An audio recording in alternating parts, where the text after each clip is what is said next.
April 1912. In the heart of Southampton, the docks thrummed with life. Horses clattered along cobblestone streets, their carts heavy with trunks and tea chests. Steam hissed from engines, gulls screamed overhead, and the shadow of a giant stirred at the quay. Titanic, the marvel of her age, waited. Newspapers called her the ship of dreams. But for some, she was a passage to a new life. For others, she would be a final farewell. Captain Edward Smith, white-bearded and proud, boarded Titanic for his final voyage. He had commanded ships for decades, but never one like this.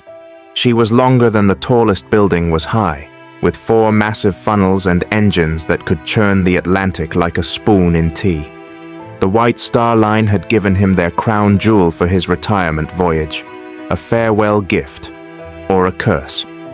Below decks, a boy named Jimmy McGann, barely 17, quick with his hands and quicker with his words, found himself awed by the size of the ship's boiler rooms. Shoveling coal in shifts around the clock wasn't glamorous, but it was a ticket aboard the world's most famous ship. And Jimmy never said no to an opportunity. Up above, in the first-class lounge, stewards polished brass railings until they gleamed. Mahogany paneling glowed in the golden light of crystal chandeliers.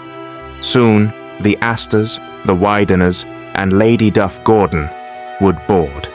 They brought trunks of Paris gowns, silver tea sets, and little dogs in their arms. For them, Titanic was a floating palace. Elsewhere, second- and third-class passengers crowded together. Irish families in shawls, Swedish farmhands, and young mothers with their children wrapped in wool. Some spoke no English, only hope. Among them, Esther Hart stepped aboard with a heavy heart. Her young daughter clutched her hand, but Esther's eyes scanned the ship uneasily.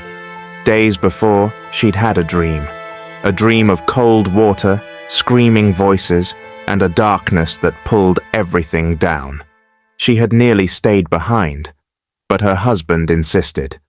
"It's the Titanic," he said. "She's unsinkable." April 10th.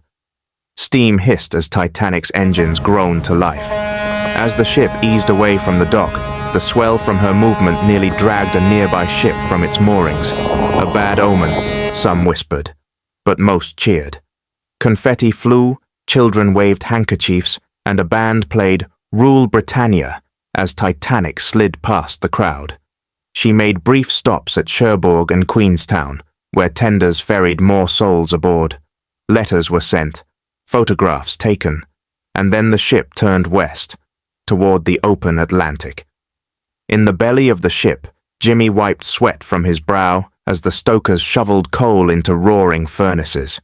He'd never felt heat like this. His boots stuck in soot. The engines roared like beasts. Far above, Captain Smith stood at the bridge with a straight back and steady gaze. Ice warnings had already come from other ships, but in spring they were routine. Nothing to worry about. After all, Titanic was unsinkable. And behind them, the coast of Ireland faded into mist, the last land many would ever see.